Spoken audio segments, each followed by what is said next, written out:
ओम नमः शिवाय, हर हर महादेव, जय शिव शंभो। दोस्तों, आप सभी का चैनल में बहुत स्वागत है।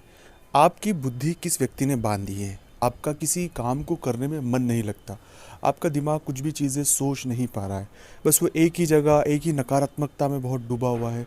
उसे बहुत डर लग रहा है, उसे बहुत भय लग रहा है।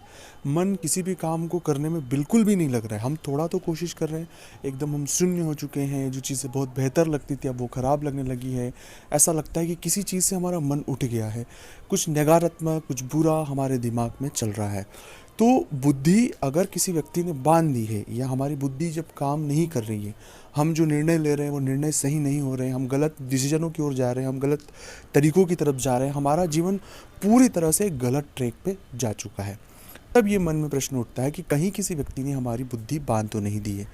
अगर किसी ने आपकी बुद्धि बांध दी है तो उसे समझने की आवश्यकता है। उसके लिए क्या संकेत है, इस वीडियो में हम वो तो बात करेंगे इसी। दूसरा ये कि अगर किसी व्यक्ति द्वारा इस तरह की चीज़ें हो चुकी है तो कैसे इससे हमें बाहर निकलना है, क्योंकि हमारा मूल उद्देश्य तो इस परेशानी से बाहर निकलना है। तो जब कभी भी आप किसी काम में बार बार करने के बाद सफलता ना मिल पाना, चीज़ों को लेकर बहुत एफर्ट लगाने के बाद भी परिणाम ना मिल पाना, चीज़ें बहुत नकारात्मक जाना, जो लोग हैं वो बार बार धोखा देना, हम बहुत जल्द जिन पर विश्वास कर रहे हैं वो लोग हमें धोखा दे रहे हैं, हमारे साथ ऐसी सिचुएशनें हो रही है कि कोई अपना नहीं है। बुद्धि न तो विवेक से कोई डिसीजन ले पा रही, ना कुछ समझ पा रही। सब चीज़ें देखने के बावजूद भी हम सही नहीं देख पा रहे। जब कभी भी ऐसी परिस्थिति किसी भी जातक के जीवन में होती है, तब बहुत हद तक जो चीज़ें मैं आपके साथ साझा कर रहा हूँ उन्हें समझने की आवश्यकता है।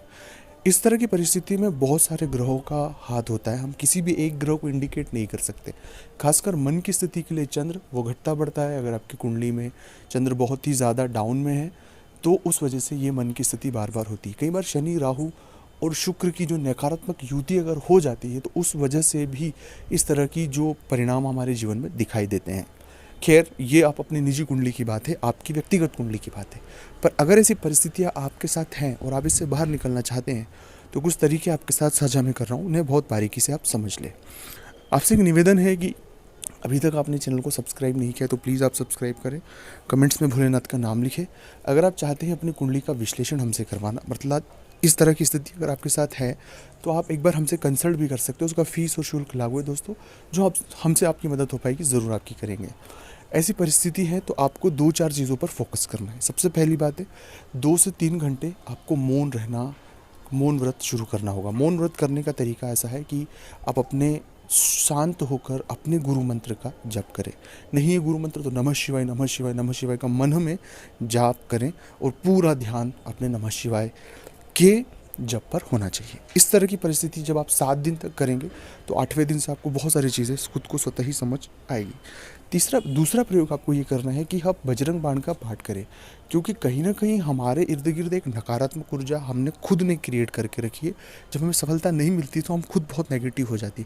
हम खुद एक एनर्जी का हब है, तो नेगेटिव एनर्जी अगर हम प्रोड्यूस करेंगे तो इर्द गिर्द हमारे ही होगी। इसलिए जितना हो सके बजरंग बाण का पाठ करें। सुबह 2 बार करें, शाम को 2 बार करें, उससे बहुत फ़ायदा होगा। और तीसरा और सबसे महत्वपूर्ण है कि जितने हो सके पेड़ लगाने की कोशिश करें। आप प्रण ले लें कि मैं 5 पेड़ लगाऊंगा, 10 पेड़ लगाऊंगा, 100 पेड़ लगाऊंगा। तो आप जितने पेड़ लगाने का प्रण करेंगे और उन्हें लगाने की कोशिश करेंगे, उससे भी आपको बहुत इम्पैक्ट मिलेगा।